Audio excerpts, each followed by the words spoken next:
الحمد لله الحمد لله الحمد لله الحمد لله الحمد لله الحمد لله الحمد لله.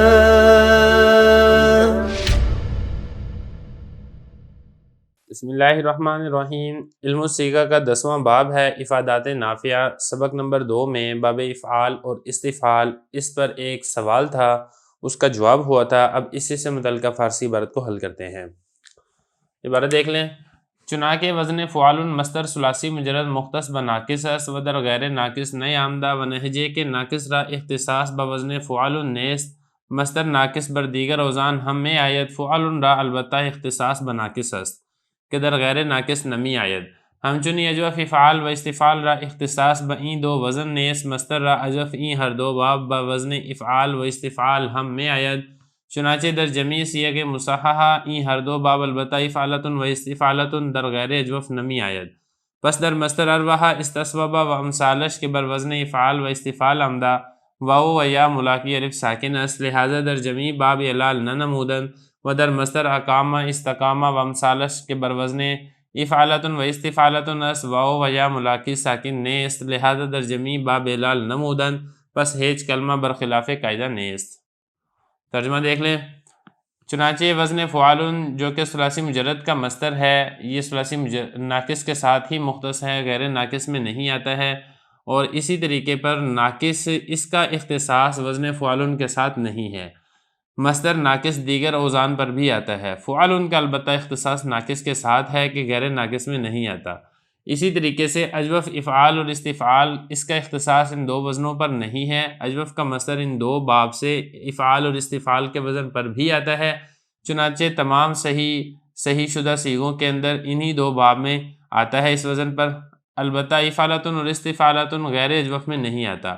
لہذا مصدر اربعہ میں اور استصواب میں اور دوسری مثالوں میں جو کہ افعال اور استفعال کے وزن پر آیا ہے، واو اور یا الف ساکن کے ساتھ ملا ہوا ہے، لہذا تمام باب میں اعلال یعنی تعلیل نہیں ہوگی.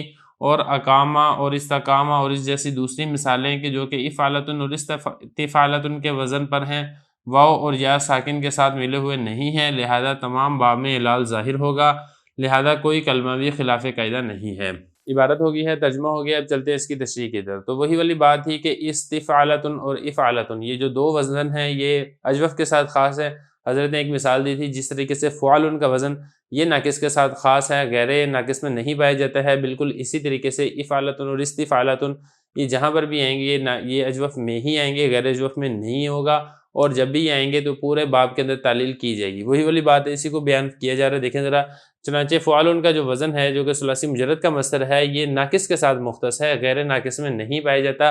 لیکن اس کا قطعاً یہ مطلب نہیں ہے کہ ناقص کا اختصاص فعال کے ساتھ ہے. ناقص میں ثلاثی مجرد کا جو مصدر ہے وہ فعال کے علاوہ میں بھی پایا جاتا ہے. تو یہ فرمایا ونہجے کہ اور اسی طرح جو ناقص ہے اس کا اختصاص فعال کے وزن کے ساتھ نہیں ہے. ناقص کا جو مصدر ہے ثلاثی مجرد سے وہ دیگر اوزان یعنی دیگر وزن پر بھی آتا ہے. فعال کا البتہ اختصاص ناقص کے ساتھ ہے کہ غیر ناقص میں نہیں آتا. بالکل اسی طریقے سے جو اجوف باب افعال اور استفعال ہے ان کا اختصاص ان دو وزنوں کے ساتھ نہیں ہے. نہ تو افعال اور استفعال اس کا اختصاص اجوف کے ساتھ ہے، اور بالکل اسی طریقے سے افعالۃ اور استفعالۃ اجوف کا اختصاص ان دونوں کے ساتھ بھی نہیں ہے. فرما رہے ہیں کہ اجوف کا جو مصدر ہے ان دو باب کے افعال اور استفعال کے وزن پر بھی آتا ہے. چنانچہ تمام صیغ مصححہ میں یعنی تمام ان صیغوں میں جو صحیح کی طرح جن کو بنایا جاتا ہے، جن کے اندر تعلیل نہیں ہوتی ہے، ان دو باب سے اسی وزن کے اوپر آتا ہے افعال اور استفعال. البتہ افعالۃ اور استفعالۃ ہے یہ غیر اجوف میں نہیں آتا ہے. لہذا اربعہ ہے اور استصواب ہے، یہ مصدر ہیں. یہ اس طریقے سے اور مثالیں ہیں.